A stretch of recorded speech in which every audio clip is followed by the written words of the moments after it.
Hey everyone, it's Irene from Bay Wellness Coaching. Today I'm fortunate enough to be interviewing Monica. Monica is a Taiwanese-American woman who's also queer identified.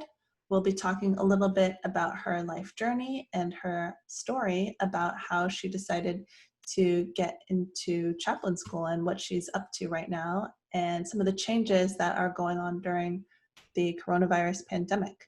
So, if you want to start off, do you think you could introduce yourself, tell us a little bit about your background? hmm Yeah. So thanks for having me on.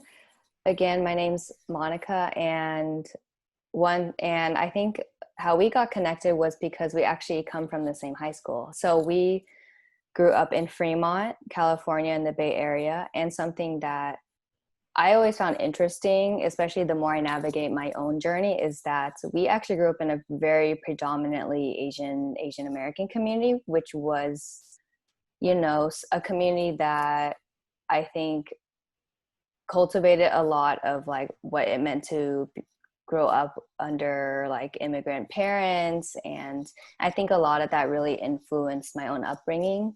Another thing that was a huge influence in my life was actually being raised within the church, especially the non-evangelical Christian church. And I think those two factors really allowed me to kind of both kind of create tension, but also helped me grow and expand my journey beyond that. So Mhm. yeah, that's a little bit about me and how those two factors really pushed me to where I am now as a chaplain in practice. Mhm. Yeah, and then how did you kind of decide to go into seminary school? Yeah, so I honestly only made the decision maybe a year and a half ago. I never expected to go to seminary school because even before that, a lot of the work I did was actually more so in operations and supporting more under a program management for different companies like nonprofits or even startups. And so this was definitely a different turn. But at the same time, I think I also recognized during the journey leading up to my seminary school is that one, I really deeply cared about continuing to connect with God, or even I also use language like connecting with the universe, and having a kind of faith or hope in one, looking to see what I needed to do in my own journey, kind of like probably what you're doing in terms of your own business, right, Irene? Like you're teaching and cultivating what what people are trying to find for themselves at this time. And so I think I did a lot of my own soul searching, and in realizing that one, I really deeply cared about my faith still, and two, that I always ended up just being present for people who really needed it. And that really led me to both seminary school and also becoming a spiritual director on the side. Mhm. Yeah, and then in terms of school, you mentioned it was about a year and a half when you decided to go to school. Like, what was your process looking up the different schools or like the different options? Like, how did you pick which school you wanted to go to for grad school? Yeah, honestly, it wasn't that hard for me. I think other people might have had a far longer journey, but for me, I really cherish the community that I am a part of, especially in the faith community. And so, ironically, it was this particular school, Garrett Evangelical, was actually recommended to me by a friend who had come from a different seminary school, but he honestly thought it would be a better fit for me. And so because I know that, my friends care about me and know me, I just decided to apply to this and maybe another school too at the end of the day. And I think another part of it was that I wanted to move out of the Bay Area. Currently I'm in Chicago for school, and I think that was also a bit of that decision. So Hmm. That's really great that your friend gave you a suggestion. They had an yeah. idea of like what kind of school you wanted to hmm go to. Is it difficult deciding on what major to major in, or is there like primarily one major that you were looking at and wanted to go through yeah, with that? it wasn't necessarily that hard, just because I am in a pretty specific vocation. Like I am planning on becoming a chaplain, and chaplaincy requires you to get an MDiv, which is a Master's of Divinity. And so that means kind of looking into having a theological background, and it can be under the framework of Christianity, but I also believe outside of that, chaplaincy can be very broad in who we are gearing, who we are working with in community, right? So chaplaincy is kind of being a faith leader and holding presence for people outside of the church. So currently right now, I'm a chaplain intern at a hospital, but maybe in next year I could also become a chaplain in a jail setting, or even in the military. And so there's very different ranges of how that looks like for being a chaplain, which I don't think a lot of people know about. A lot of people just think there's one set way of being a faith leader, which is being a pastor. Mm-hmm. Mm-hmm. Yeah, and you mentioned a little bit before when we were talking about how you're doing your internship at the hospital right now. What's that been like, especially during COVID? Like people Right. have like all these concerns. It's kind of been a more Yeah. stressful time because Yeah. we're undergoing a global pandemic. Right. So how's your experience with your internship been going, and like, is there anything you'd want to share about Yeah. Gosh, that's a very, very hard question to answer, just because there's so many factors to it, right? There's a lot of people we know who care about the mask. There's a lot of people who care about, having the freedom to not wear a mask. And I think for me, specifically working in the particular hospital I am at, is that, racial disparity is real, and the effects of, honestly, those who are not wearing the mask, it actually ends up like coming down the pipeline in a sense, right? Like it ends up impacting those who do not have the afforded care, and end up dealing with the effects of the virus at the end of the day. I have a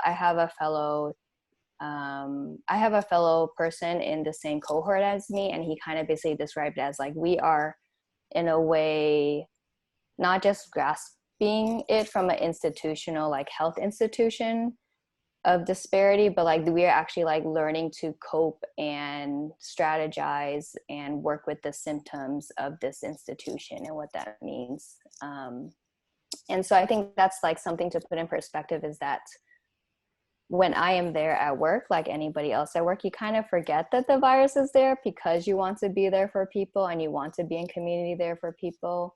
And you just hope that what you provide is good enough at the end of the day. So a bit of trusting science, a bit of trusting that there's hope and faith at the end of the tunnel, and a bit of just being very resourceful. So yeah. Yeah, it's good that they have people who can be there, who can actually go into the hospital and talk to people who are patients, and provide them with an additional outlet beyond just like like a doctor or a nurse coming in and talking to you, like being able to provide something that a doctor or a nurse might not be trained to have certain conversations with people. Has there been any experiences at your internship so far that you've found to be really like eye-opening, or do you have any takeaways so far? Yeah, I think I'm just really grateful to see kind of where chaplaincy is merging, like how chaplains merge alongside the medical team, specifically like with the doctors or in the ER or nurses, and like knowing that we are a community that is together, even if for a moment, and how to work together well. And you are basically learning to merge science and faith together in the best possible way. And I think one thing is just similar to, again, like life coaching, right? We're looking inward within ourselves. And so recognizing like I cannot do the work well unless I'm continuing to like work on myself well, right? And I think that's something that especially people who work in healthcare, or even people who are wellness coaches, right? Or even just any person who considers themselves to be a certain healer in their profession, like we need to always continue to take care of ourselves first. Mm-hmm. So, yeah. Yeah, that's really awesome. Like, I think Mhm. it's good that hospitals can provide more than just medical direction. Like, Yeah. people, the people come from all sorts of different backgrounds, and being able to have more resources, I think, is always going to be better for people. Like, whatever resonates well with them, Mhm. and as like a collaborative effort to Yeah. help provide the best possible experience Mhm. for our patients. Um, Besides kind of your seminary school, you did already do spiritual direction, and you're still kind of doing that right now. Like, how did you get into that, and what does that mean to you? So the same friend who basically told me to go to this particular seminary school, he kind of also pushed me into spiritual direction a couple years back, and I think you don't actually understand what spiritual direction is until you experience it. And so for me, I had a couple sessions with another spiritual director, which was really wonderful. And to me, spiritual direction is a more to me, it's more of a more compact form of how I do chaplaincy, right? Because you can hold group sessions of spiritual direction where you're facilitating, but most of the time what I do is that I hold one-on-one sessions for someone for an hour, and for that it's more facilitating what do they believe in terms of like God, or what do they believe in terms of how to navigate their relationship with God or the universe, or what they are hoping for.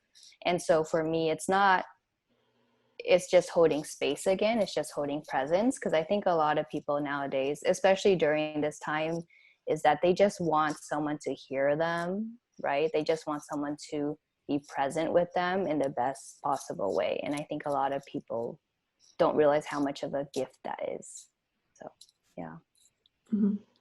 Yeah, and what are some of the challenges you've faced in like your journey of deciding to do spiritual direction, or are there some challenges you faced deciding to go into seminary school? Like, have Mm-hmm. you had any pushback from people, like maybe in your family, if they wanted you to do like, oh, like we Right. want you to continue to do operations, or any Mm-hmm. pushback from like community or people you know? Right. Well, thankfully, I think because I was raised by immigrant parents, I don't think they will ever be satisfied, right? And so I think that very high expectation was kind of placed upon me since I was very young, and it not only created tension, but it also did allow me to grow beyond that, and also kind of push and continue to push for what I really wanted. And so I would say that right now, for me specifically, my family does support me, and my family does really uplift me in the work that I am doing. But I think on their end, they don't necessarily understand exactly what chaplaincy is or even what spiritual direction is, but they just know that I am doing what I deeply love. And I think that's enough for me right now. And I think one other hard thing is that there are not that many queer people of color that are spiritual directors. And I think for me, I would love to continue to connect and create kind of a community that holds that space well. And I think for me, it's been a little bit hard in kind of navigating a field that is very like white centric, right? And Mhm. doing specific practices that aren't in relation to my own heritage. And I think that's something that I've been kind of wrestling with and trying to explore more. So yeah, I think those are maybe just a couple of the challenges or tension that come up a bit. Yeah. Yeah, that makes total sense. I know there's a lot of people who think about the LGBT community, and what they see is Yeah. like Ellen DeGeneres, or like Right. Anderson Cooper, or Right. like just very much like white dominated. And when they think about the Mm. community, like sometimes people will think of like a couple people who might be black, or a couple of other people of color, but it's not really something where it's common to see like, when you think about LGBT community, to think about somebody who's like queer and Right. Asian. Right. And also I think it's hard because you're kind of straddling this like this identity of being queer, which sometimes might clash with, Mm-hmm. being religious, or Right. religious people and queer people not always getting along, because there's like Yeah. been a lot of people who've grown up with a lot of like internal turmoil about it. And I think that that's great that you can provide community for people who are kind of having two identities, which some people would say conflict or don't Yeah. really merge well normally. Mm-hmm. So that's like, I think that is a really tough space to be in, but it's Mm-hmm. great that you're able to like straddle and help people understand like the intersectionality of their identities. Yeah. I actually have seen a couple of like support groups that are both like LGBT and Mm-hmm.